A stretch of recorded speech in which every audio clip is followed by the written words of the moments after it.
A gente tem um destaque que está na capa do UOL, que é sobre aquela região de Minas Gerais que é o epicentro da exportação de imigrantes, né? A região de Governador Valadares, super famosa aqui no Brasil por mandar muitos imigrantes para fora. Isso começou lá na época da Segunda Guerra, que vários militares americanos acabaram indo para lá para desenvolver um pouco de indústria, extrair alguns minerais que eram importantes para a fabricação de armamentos também. Então, essa região é uma região que acabou desenvolvendo uma relação com os Estados Unidos. Depois, lá pelos anos 60, quando a economia brasileira aqui não estava indo bem, a economia local ali dessa região de Minas Gerais não estava indo bem, esses brasileiros de lá que já tinham relações com americanos acabaram imigrando para os Estados Unidos e se deram bem. Aí na década de 80 houve uma outra leva de brasileiros indo para lá. Depois, nos anos 2000, uma outra leva do pessoal daquela região. Tanto que a região de Governador Valadares acabou ficando tão famosa por mandar imigrantes para lá e dizendo que não vai parar de mandar, não. E Ronilson, você morou nos Estados Unidos, você estudou lá, que contatos que você tinha com a comunidade brasileira? Qual característica é dessa comunidade brasileira e dos contatos que você ainda mantém? O que você tem ouvido falar do pessoal lá? O pessoal está com medo, tá? Quem tem documento, quem não tem documento? O que você tem ouvido falar sobre isso?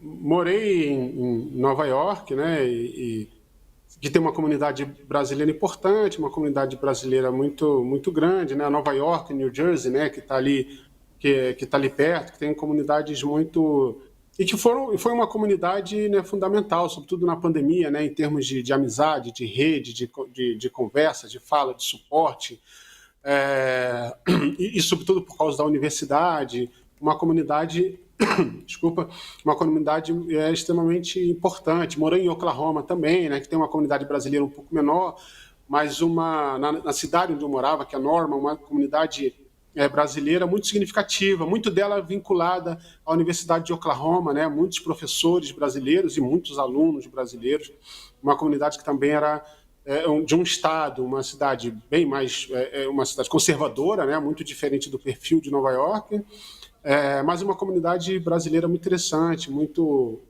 vibrante.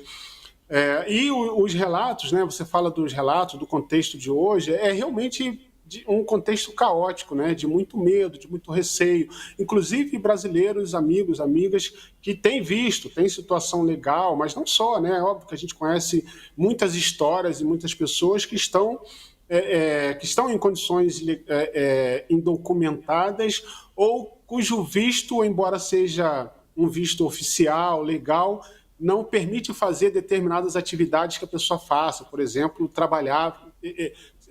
Você vai com um visto, você vai com um visto, por exemplo, de estudante, você não pode trabalhar, mas, enfim, como é que você sobrevive dentro do contexto americano? Você arruma um jeito de trabalhar. Então, todas essas situações colocam você em muita fragilidade. Então, os relatos são de medo, né, de receio, de perseguição.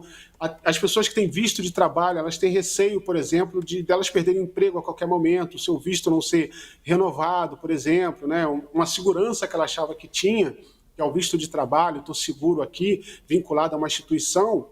Existe hoje o receio, por exemplo, de estar vinculado a uma instituição não significa nada. A qualquer momento, uma ordem executiva vai lá e te tira esse direito e você pode ser deportado, pode ter de ir embora, etc.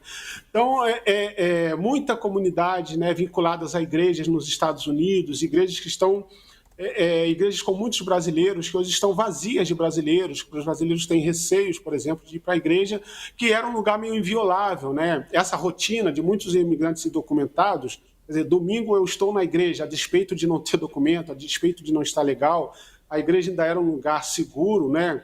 Uma das instituições que nos Estados Unidos eles chamam de santuários, você tem cidades santuários, estados santuários, instituições santuários, as igrejas são uma delas. Você já tem pessoas que elas evitam, inclusive, ir ao culto no domingo, porque não existe mais a garantia de que o ICE, né, que a agência de imigração não vai bater na porta da igreja durante o culto, perguntar quem tem documento legal e levar preso, por exemplo. É um clima muito ruim, sabe, Mauro? É um clima de ditadura, né, de perseguição completa. E não é de perseguição por aqueles que devem, no sentido de algum crime, que não seja a ilegalidade da documentação de algum crime, etc. É para todo mundo, é para uma família, sabe? O ICI pode chegar, bater numa porta de uma casa e não levar o filho porque ele nasceu nos Estados Unidos, é legal, mas pode levar o pai, que mora lá há trocentos anos, mas nunca conseguiu se legalizar. Pode não levar o pai porque conseguiu se legalizar, mas pode levar o avô, que mora lá há muito mais tempo, um processo muito diferente, e ele não está um documento até hoje. Então, é uma situação que é extremamente difícil. Você tem relato, por exemplo, de brasileiros, mas não só em... A gente teve uma instabilidade ali na conexão do Ronilson. Voltou? Voltou, Pode estável, concluir. né? Então, mas eu já estava encerrando, só fechando com esse último relato, né?